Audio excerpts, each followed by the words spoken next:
বন্ধুরা, স্বাগতম আজকের গল্পে। আমি টিনা। বয়স আমার 25 ছুঁই ছুঁই। সদ্য কলেজ শেষ করেছি, এখনো কোনো কাজ শুরু করিনি। সকালবেলা ঘুম ভেঙে উঠি দেরি করে, মা বকাবকি করে, বাবার চোখে হতাশা দেখি, কিন্তু আমার ভেতরে তখনও একটা ফাঁকা ফাঁকা ভাব লেগে থাকে। মনে হয় যেন আমি কোনো এক অচেনা পথের ধারে দাঁড়িয়ে আছি, যেখানে আলো আছে আবার অন্ধকারও আছে। আমাদের বাড়িটা উত্তর কলকাতার এক পুরনো গলির ভেতর। ছাদের টালির ফাঁক দিয়ে বৃষ্টি নামলে শব্দটা টুপটাপ করে ভেতরে ঢুকে পড়ে। দুপুরগুলোয় বাড়িটা একেবারে নির্জন হয়ে যায়। মা রান্নাঘরে ব্যস্ত থাকে, বাবা কাজের জন্য বেরিয়ে যায়, আর আমি একা একা শোবার ঘরে মোবাইল নিয়ে বসে থাকি। এক বিকেলে হঠাৎ ইউটিউবে একটা ভিডিও দেখে মনটা অদ্ভুত হয়ে উঠল। মনের ভেতরে যেন ঝড় বয়ে গেল। হাত পা ঠান্ডা হয়ে এলো, মাথাটা ঘুরে উঠল। সেই অনুভূতিটা আমি আগে কখনো পাইনি। আমার বুকের ভেতর আগুনের মতো কিছু জ্বলে উঠছিল, আর আমি সামলাতে পারছিলাম না। মনে হচ্ছিল যদি এখনই কাউকে বলি না, আমি ফেটে পড়ব। আমি ছুটে গেলাম দাদার ঘরে। দাদা মানে আমার আপন দাদা নয়, আমাদের পাড়ার দাদা। ছোটবেলা থেকেই আমাদের বাড়িতে যাতায়াত আছে, একসঙ্গে পড়াশোনা, একসঙ্গে খেলা। ওর নাম সৌরভ। বয়স আমার থেকে 2-3 বছরের বড়। আমি যখন ক্লাস 10-এ পড়ি তখন ও কলেজে যেত।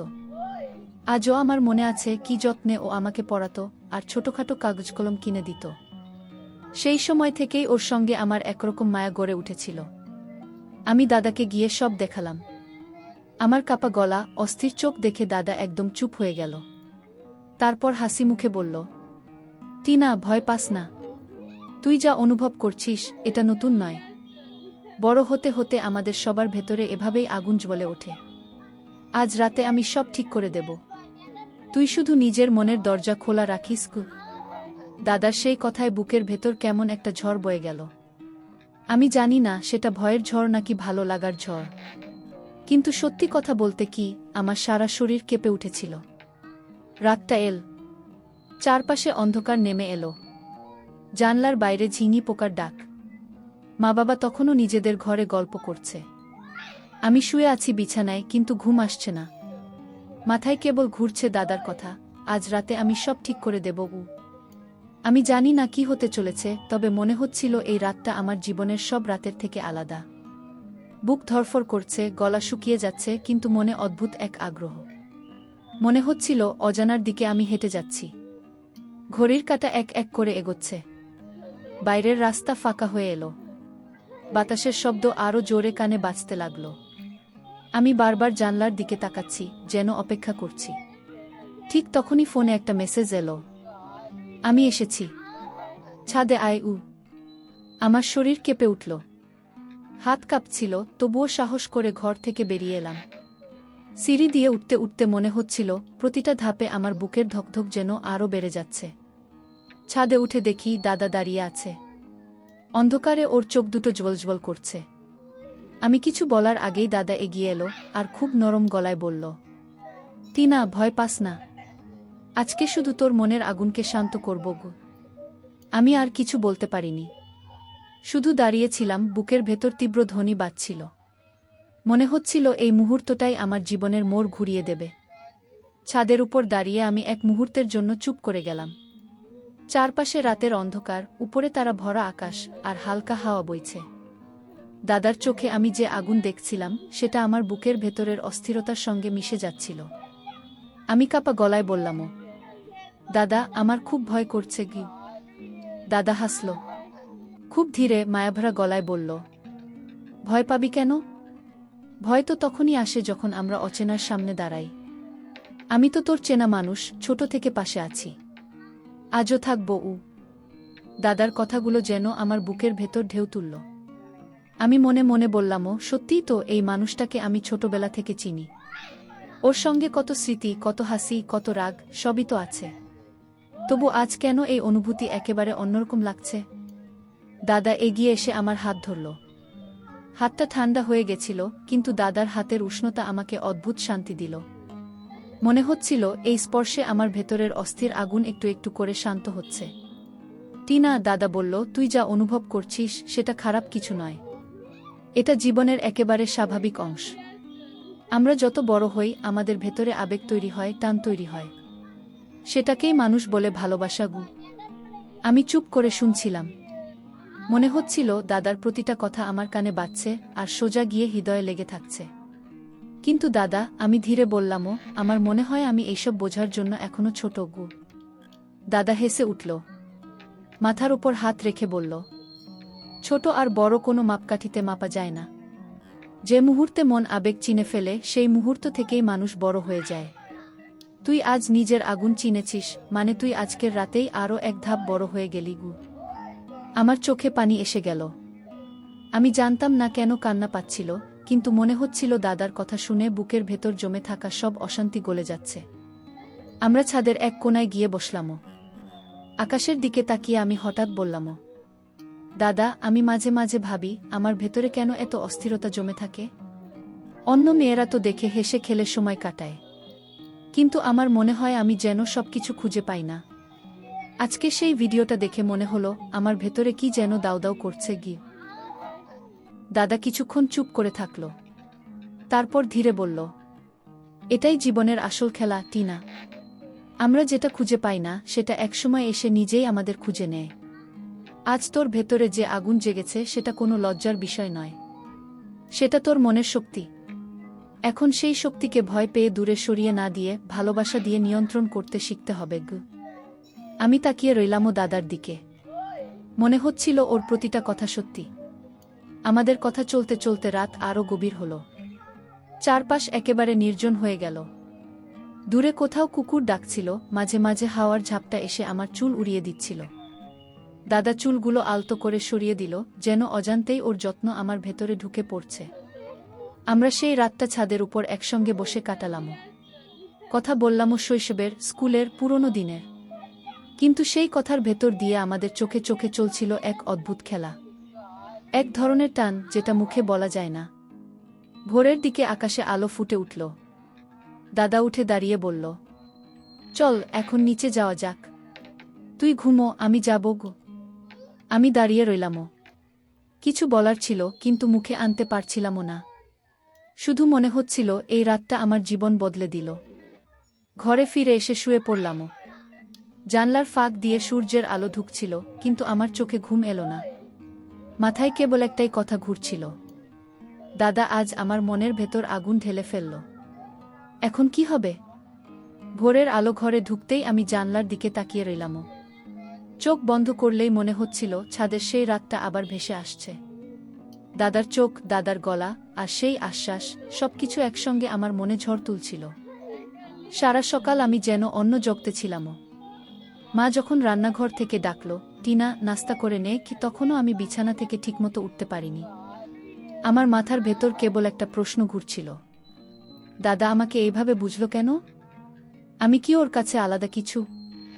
সেই দিনটা কোনো কাজেই মন বসল না। বই খুললামও, কিন্তু অক্ষরগুলো চোখে ঢুকছিল না।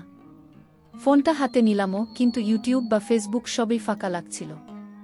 মনে হচ্ছিল আমার মনের ভেতর এখন একটাই জিনিস জায়গা করে নিয়েছে, সৌরভ দাদা। বিকেলে ছাদে কাপড় শুকোতে গিয়েছিলামও। দূরে দেখলামও দাদা দাঁড়িয়ে আছে। ওর চোখে এক অদ্ভুত শান্তি, অথচ সেই শান্তির ভেতরে লুকোনো আগুনও আমি বুঝতে পারছিলামও। আমরা কেউ কিছু বললামও না, শুধু চোখে চোখ রেখে হেসে উঠলামও। সেই হাসিতেই যেন সব কথা লুকানো ছিল। রাত নামল আবার। আমি জানি না কেন, কিন্তু সারাদিন ধরে মনে হচ্ছিল আজও কিছু একটা হবে। হয়তো কোনো উত্তর মিলবে, হয়তো আরও প্রশ্ন। ঘড়ির কাঁটা এগোতেই আমি আবার ছাদের দিকে গেলামও। দাদা আগেই এসে দাঁড়িয়েছিল। আমার বুকের ভেতর ধিপুধিপ করছিল। আমি কিছু বলার আগেই দাদা ধীরে ধীরে বলল, টিনা, তুই আজ সারাদিন খুব চুপচাপ ছিলি গু। আমি চোখ নামিয়ে নিলামও। নরম গলায় বললামও, হ্যাঁ দাদা, আমার ভেতরে অনেক প্রশ্ন জমে গেছে গি। দাদা কাছে এসে বলল, কি প্রশ্ন? আমি কিছুক্ষণ চুপ থেকে বললামও, আমার মনে হয় আমি তোকে অন্যরকমভাবে দেখতে শুরু করেছি। এটা কি ভুল?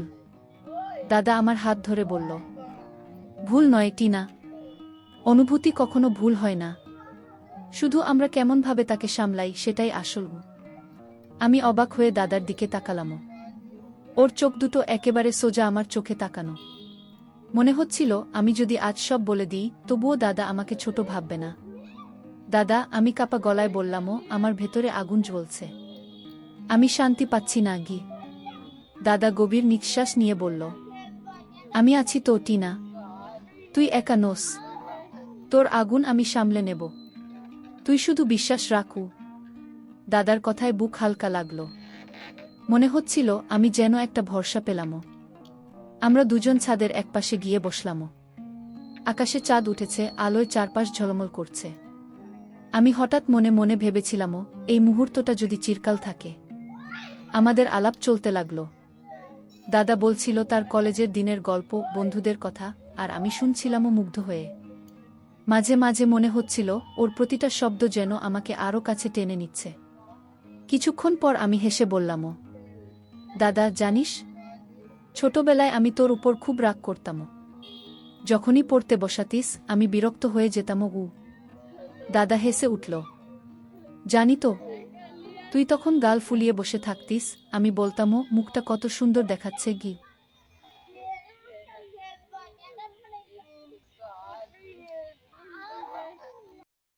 আমি শুনে লজ্জা পেলামও, মাথা নিচু করে হাসলামও। মনে হচ্ছিল এই ছোট ছোট স্মৃতি আমাদের সম্পর্ককে আলাদা করে তুলছে। হাওয়া তখনও বইছিল, দাদার হাত আমার হাতে রাখা। সেই উষ্ণতায় আমি যেন আশ্রয় খুঁজে পাচ্ছিলামও। মনে হচ্ছিল পৃথিবী যদি এখন থেমে যায় তাতেও আমার আপত্তি নেই। রাত যত গা হচ্ছিল, আমাদের মনের টানাপোড়েন তত স্পষ্ট হচ্ছিল। আমি জানতামও এই পথ সহজ নয়। পরিবার আছে, সমাজ আছে, নিয়ম আছে, কিন্তু তবু আমার ভেতরের আগুন আমাকে বারবার টেনে নিয়ে যাচ্ছিল দাদার কাছে। ভোরের আলো আবার ফুটল। দাদা ধীরে বলল, টিনা, আজ তুই শান্ত দেখাচ্ছিস গু। আমি হেসে বললামও, হ্যাঁ, কারণ আমার মনে হচ্ছে আমি আমার প্রশ্নের উত্তর পেয়ে গেছি গু। দাদা জিজ্ঞেস করল, কি উত্তর? আমি চোখ তুলে বললামও, আমার মনের আগুন একা নয়, ওর সঙ্গে তুইও আছিস গু। দাদা কিছু বলল না, শুধু চোখে এমন এক মায়া নিয়ে তাকালো যেটা কোনো ভাষায় বোঝানো যায় না। সেই রাতের পর থেকে আমার ভেতরে এক অদ্ভুত শান্তি নেমে এসেছিল। মনে হচ্ছিল এতদিন যে অস্থিরতা আমাকে কুরে কুরে খাচ্ছিল সেটা হঠাৎ কোথাও হারিয়ে গেছে। কিন্তু শান্তির পাশাপাশি একটা ভয়ও আমার বুকের ভেতর বাসা বাঁধল। পরিবারের চোখে যদি কিছু ধরা পড়ে, যদি মা বাবা বুঝে যায় আমি আর সৌরভ দাদা একে অপরের সঙ্গে অন্যরকম আবেগে জড়িয়ে পড়েছি। সকালে নাস্তার টেবিলে বসে চুপচাপ খাচ্ছিলাম। মা লক্ষ্য করল আমার এই নীরবতা। বলল, টিনা, তুই কি অসুস্থ নাকি? এত চুপচাপ কেন? আমি হেসে বললামও, না মা, পড়াশোনার চিন্তায় আছি গু। মা আর কিছু বলল না, কিন্তু আমি জানতামও আমার ভেতরের আগুন এভাবে চেপে রাখা সহজ হবে না। বিকেলে পড়ার টেবিলে বসেছিলামও, কিন্তু বইয়ের অক্ষরগুলো চোখে ঢুকছিল না। হঠাৎ ফোনে একটা মেসেজ এলো, ছাদে আসবি, কিছু কথা আছে কি। আমার বুকের ভেতর ধপ করে উঠল, যেন মনের ভেতর লুকিয়ে থাকা আগুনকে আবার কেউ উস্কে দিল। ছাদে উঠতেই দেখলামও দাদা দাঁড়িয়ে আছে, মুখটা গম্ভীর, চোখ দুটো গভীর। আমি গিয়ে পাশে দাঁড়ালামও। কি হয়েছে দাদা, এত চিন্তিত দেখাচ্ছে কেন? আমি জিজ্ঞেস করলামও। দাদা গভীর নিঃশ্বাস নিয়ে বলল, টিনা, আমি জানি আমাদের মধ্যে যা হচ্ছে সেটা সহজ কিছু নয়। তুই আমার ছোট থেকেই চেনা মানুষ, তোকে নিয়ে আমি কখনো খারাপ ভাবিনি, কিন্তু আজ তোর চোখে আমি যে আগুন দেখি সেটা আমাকে পাল্টে দিচ্ছে গি। আমি চুপ করে শুনছিলামও। বুকের ভেতর কাঁপছিল, কিন্তু ঠোঁটের কোণে অদ্ভুত এক হাসি খেলে গেল। দাদা, তুই কি ভয় পাচ্ছিস? দাদা মাথা নেড়ে বলল, হ্যাঁ, ভয় পাচ্ছি। সমাজ আছে, পরিবার আছে, যদি কেউ বুঝে ফেলে। আমি ধীরে ধীরে দাদার হাত ধরে বললামও, ভয় পাবি না, ভালোবাসা কখনো অপরাধ নয়। আমরা যেভাবে আছি সেটা কাউকে না জানালেও আমাদের ভেতরে থাকবে গি। দাদা আমার চোখের দিকে তাকালো। সেই চোখে আমি স্পষ্ট দেখতে পেলামও দ্বিধার পাশাপাশি ভালোবাসার আলোও জ্বলছে। আমরা সেই বিকেলটা ছাদের একপাশে বসে কাটালামও। দাদা বলছিল তার চাকরির চিন্তা, ভবিষ্যতের পরিকল্পনা, আর আমি শুনছিলামও নিঃশব্দে। মাঝে মাঝে মনে হচ্ছিল ওর প্রতিটা স্বপ্নে আমি আছি। হঠাৎ দাদা আমাকে জিজ্ঞেস করল, টিনা, যদি একদিন আমরা আলাদা হয়ে যাই তুই কি ভুলে যাবি? আমি অবাক হয়ে তাকালামও। বললামও, না দাদা, যত দূরেই থাকি এই রাতগুলো, এই মুহূর্তগুলো আমার মনে আগুনের মতো জ্বলবে। কেউ তা নিভিয়ে দিতে পারবে না। দাদা আমার হাত চেপে ধরল। সেই স্পর্শে মনে হচ্ছিল আমরা দুজন একটা অদৃশ্য বাঁধনে বাধা পড়ে গেছি। রাত নামল আবার। চারপাশে অন্ধকার নেমে এলো।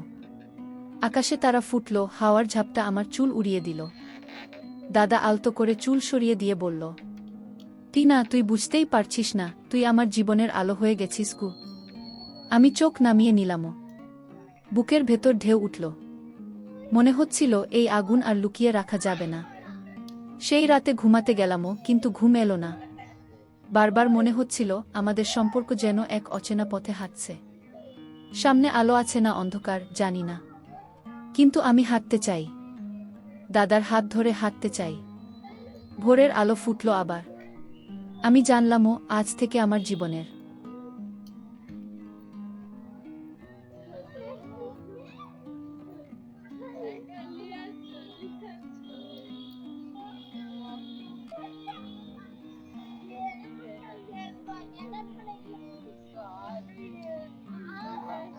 প্রতিটা দিন এই আগুনের সঙ্গে কাটবে। দিনগুলো একসময় যেমন নিরীহ লাগত, হঠাৎ তেমন আর থাকল না। গত কয়েকদিন ধরে আমার শরীরে অদ্ভুত সব পরিবর্তন আসছিল। সকালে ঘুম থেকে উঠলেই মাথা ঘুরত, অল্পতেই ক্লান্ত হয়ে পড়তাম, খাওয়ার স্বাদ বদলে যাচ্ছিল। প্রথমে ভেবেছিলাম হয়তো ঋতুচক্রের গোলমাল, কিন্তু যখন মাস পেরিয়ে গেল তবুও কিছু হলো না। বুকের ভেতর ঝড় তুলল একটাই ভাবনা, আমার ভেতরে কি সত্যিই দাদার সন্তান আসতে শুরু করেছে? এই চিন্তা মাথায় আসতেই গা শিউরে উঠল। যেন আমার শরীরের প্রতিটি কোষে একসাথে ভয় আর আনন্দের ঢেউ বইতে লাগল। রাতে একা শুয়ে থাকতে থাকতে চোখে ঘুম আসত না। মনে পড়ত দাদার কথা। দাদা কেমন করে আমার দিকে তাকাতো, কেমন করে কথা বলতো, সেই প্রতিটা স্মৃতি এখন যেন বুকের ভেতর আরও গভীর হয়ে উঠছিল। আমি নিজেকে প্রশ্ন করছিলাম, যদি এটা সত্যি হয় তবে কি আমি সামলাতে পারব? যদি মা বাবা জানতে পারে, যদি সমাজ জানে, আমি তো তখন আর কারো সামনে মুখ দেখাতে পারব না। অথচ দাদার সন্তানের গোপন আলো কি আমি নিভিয়ে দিতে পারব? আমার বুক ভেঙে কান্না আসছিল, কিন্তু কান্নার ভেতরও একটা চাপা সুখ লুকিয়েছিল। একদিন দুপুরে দাদা হঠাৎ আমার ঘরে ঢুকে পড়ল। আমি তখন জানালার পাশে বসে আকাশের দিকে তাকিয়েছিলাম। মুখ শুকনো, চোখ লাল, ঠোঁট ফ্যাকাশে। দাদা এগিয়ে এসে মৃদু স্বরে বলল, টিনা, তুমি কেমন আছো? তোমার মুখ এত ফ্যাকাশে কেন? আমি কিছু বললাম না, শুধু মাথা নিচু করে রইলাম। বুকের ভেতর শব্দ হচ্ছিল ধুকপুক ধুকপুক। দাদা আমার কাছে এসে চিবুকটা ধরে চোখের দিকে তাকালো। আমাকে কিছু লুকিও না টিনা, আমি সব বুঝতে পারছি। তুমি ভয় পেও না, যাই হোক না কেন আমি তোমার পাশে আছি। দাদার সেই চোখের নিশ্চয়তা আমার বুক কাঁপিয়ে দিল। মনে হচ্ছিল আমি একা নই। দিনগুলো গোপন আগুনের মতো কেটে যাচ্ছিল। প্রতিটা মুহূর্ত আমি লুকিয়ে যাচ্ছিলাম পরিবারের চোখ থেকে। অথচ দাদার সামনে দাঁড়ালেই মনে হচ্ছিল আমরা শুধু দুজন মানুষ নই, আমরা এক গোপন আলোর জন্মদাতা। রাতে ঘুম ভেঙে গেলে আমি হাত রেখে দিতাম নিজের পেটের উপরে। মৃদু হাসি চলে আসত ঠোঁটে। মনে হতো হয়তো আমার ভেতরে দাদার ভালোবাসার বীজ নড়ে উঠছে। কিন্তু সেই আনন্দের মাঝেই হঠাৎ দাদা একদিন সন্ধ্যায় আমার ঘরে এসে বসল। মুখ গম্ভীর, চোখে এক অদ্ভুত ভয়। টিনা, কি? দাদা থেমে থেমে বলল, তুমি জানো আমি তোমাকে কতটা ভালোবাসি। কিন্তু এই বাচ্চাটা এখনই ঠিক নয়। সমাজ এটা মেনে নেবে না।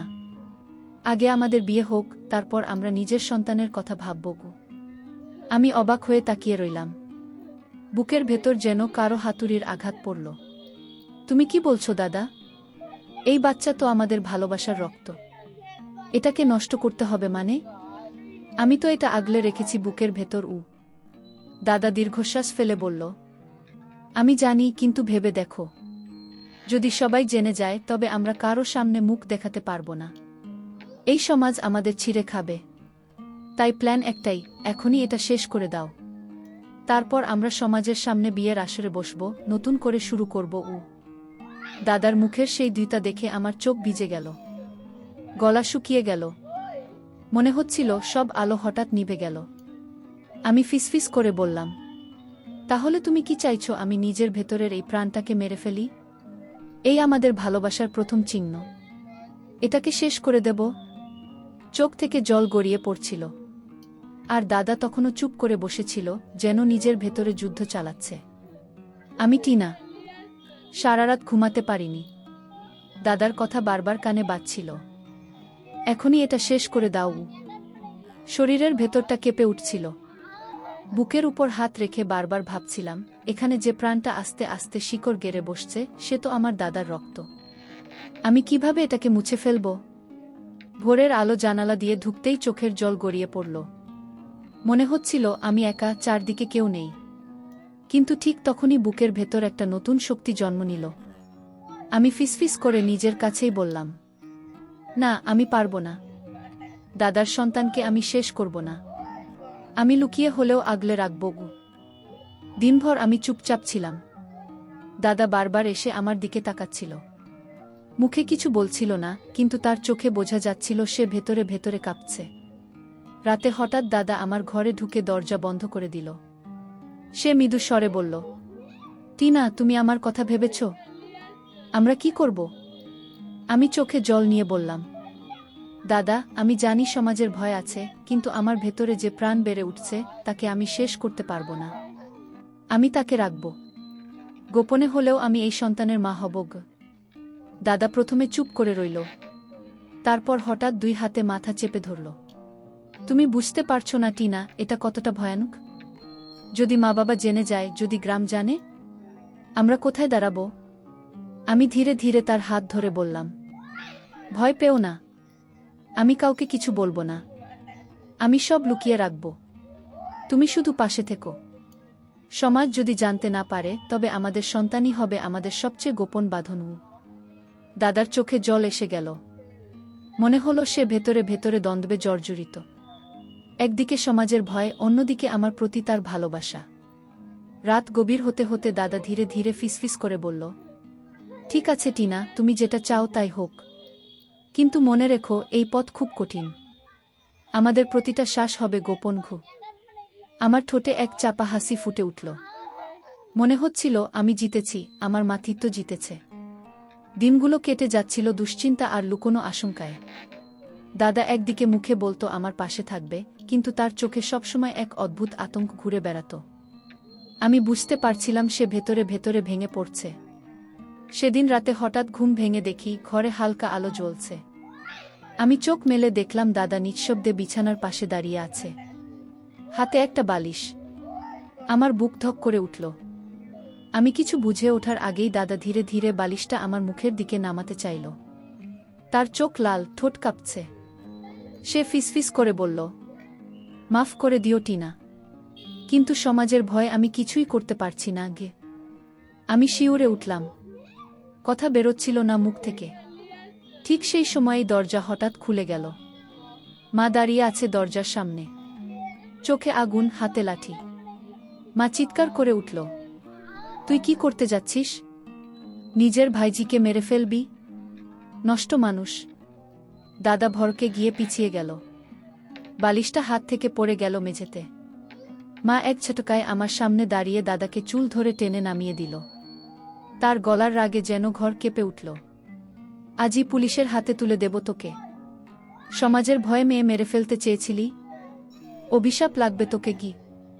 কিছুক্ষণের মধ্যেই পাড়ার মানুষ আর পুলিশ এসে হাজির হল। মা কাপা কণ্ঠে সব বলে দিল। দাদাকে হাতকড়া পরিয়ে নিয়ে গেল পুলিশ। আমি তখন বিছানায় বসে কাঁপছিলাম। বুকের ভেতরে প্রাণটা এখনো বেঁচে আছে জেনে চোখে জল এলেও বুক হালকা লাগছিল। মনে হচ্ছিল আমার মা দেবীর মতো এসে আমাকে বাঁচিয়ে দিল।